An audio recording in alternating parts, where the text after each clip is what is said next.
Hey guys, it's River.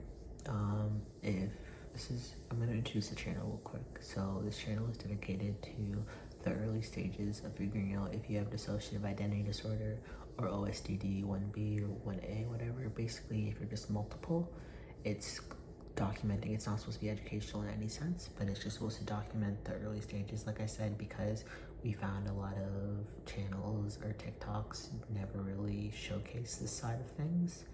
So, yeah, I'm just more of a lived experience, social reality, of being a system and when you first find out about your system. So, but this video in particular is going to be a part of a mini series that I'm doing where I speak to the illnesses that I have, that I'm diagnosed with, and or that are working diagnosis, and how they're manifesting in my life. So this subject, I'm gonna first talk about depression, but depending on how long I can talk about depression for, I might add in OCD and psychosis too, or at the very least OCD, because I feel like I don't have too much to say about that.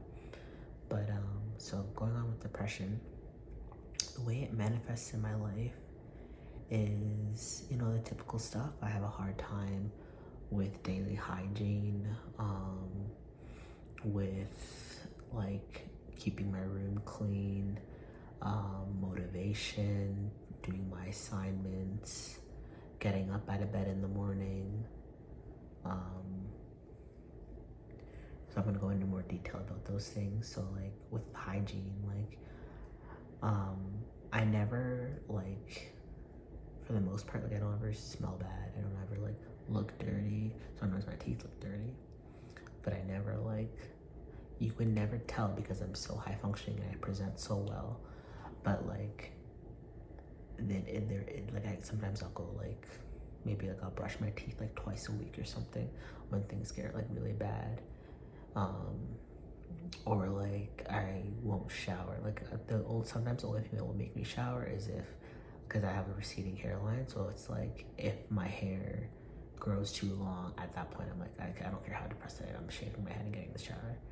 So not that you need to feel bad if you're bald or anything, but it's just a trigger. It's just I honestly, I don't I got so desensitized to being bald because I've been bald for 5 years now that if my hair is too long, I just call it a bad hair day and I just shave my head.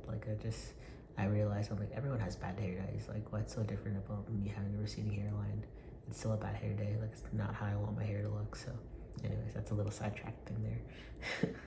But yeah, hygiene gets super hard. Motivation, I have such a hard time getting out of bed sometimes. I can have work at 8 o'clock and I'm not getting out of bed till 7:47, 7:50 because I just don't have not the energy, yes, but also the motivation and the drive to get out of bed sometimes. And that's a consistent kind of symptom of depression with me. So right now my depression is in remission. At least that's what I think. I don't know, things are getting kind of wonky with this whole invisible self-harming thing, if you saw that video. But my depression's either in remission and I'm turning to maladaptive coping skills, or my depression is starting to come out of remission and I'm relapsing. But yeah, getting out of bed and starting my day is super hard for me. Every day is super hard like that. Hopelessness. I think the hardest thing with depression for me is understanding the impact it's having on my perception on things. So if I get suicidal or if I get really depressed or anything, it will warp and alter my whole perception on life. And if I'm in that for too long, and too long can be anywhere from 30 minutes to 2 months. If I'm it depends on how severe it is and the thoughts I'm having. If I stick in that mindset where I'm super depressed and I lose hope and everything's just despair, I will think that's everything I've ever known. And being out of it as I am now, I understand that I've had neutral, I've had good, I've had bad days, but it's the BPD, I think, too, a little bit, where it's that black and white, where it's even now, because like my depression is never really in remission. It's like in remission for me, but like I think for a typical person it's not in remission. Where was I going with that? It's just like I like my good days are like, it's like, is it really that good? Like, it's so fucked up because like I know I have a very privileged life in like a lot of different ways. I know I have a good life. Like if somebody asks me, do you have a good life? I will say yes, but it's just my mind. Like it's just the illness that I have. Like I don't want to say I don't appreciate it, because I do. I just cannot seem to wrap my head around that I should be happy, and I understand that not everyone is happy and a lot of people aren't truly happy, but like I just can't shake this like despair that I always have in the back of my mind.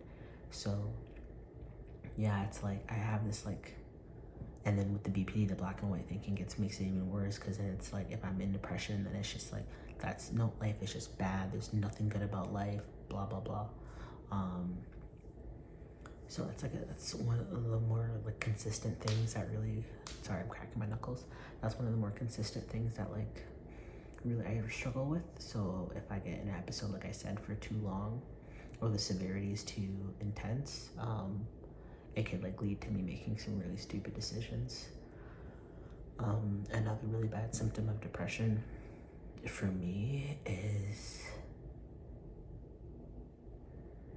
I don't know, like the hateful, the negative self-talk and critical view you have of yourself. Like I have a really bad imposter syndrome, and I have like at work, like lately I've been getting really good feedback on my performance, and I like don't believe it at all. It's like when someone tells me that, or like I will like ask like coordinators or my supervisors or my coworkers like for their feedback on how I did that day, and they'll give me good feedback, and it's like I'm just waiting for them to tell me you're shit at your job, we don't even know why you're still here, you need to be fired, type of thing. Like you're not, like everyone else is so much better than you.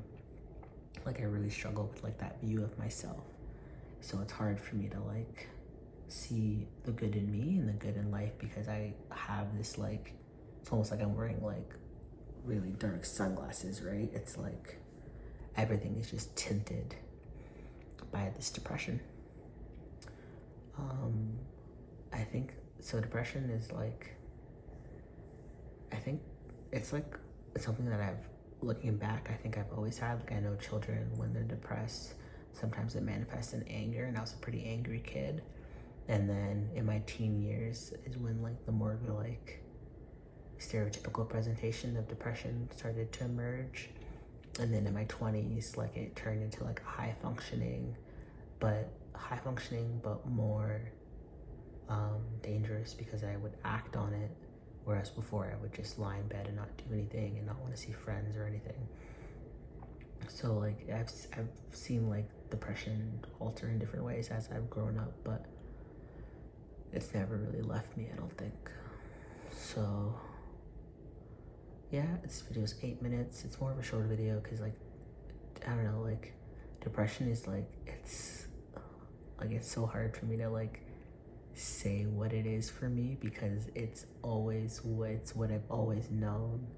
So a lot of things I'm like, that's just life, like I said in my other videos. I definitely know that medication helps me with my depression, because a lot of things will get easier. Like I said, I never really truly feel happy, or at least not for long, but like brushing my teeth will be easier, showering will be easier, keeping my place clean will be easier, starting my day will be easier. So there's ways that I've just spoken to that like I can see with medication become easier, but my mood doesn't really get better. It's just like, life isn't as hard anymore. So yeah, I guess I was able to talk about this for like 10 minutes, so that's good enough. I'm gonna record the video about, I think psychosis could probably be its own video, so, or maybe not. No, psychosis could definitely be its own video. You know, I'll just do a little bit about OCD right now. So I have a working diagnosis of OCD, and I don't think it's ever gonna get diagnosed, because at this point it's not really clinically prevalent or relevant anymore. But like I said, I have harm OCD. I'm gonna make its own video about this, because it's a really important subject that want to destigmatize. So I'm gonna do that after.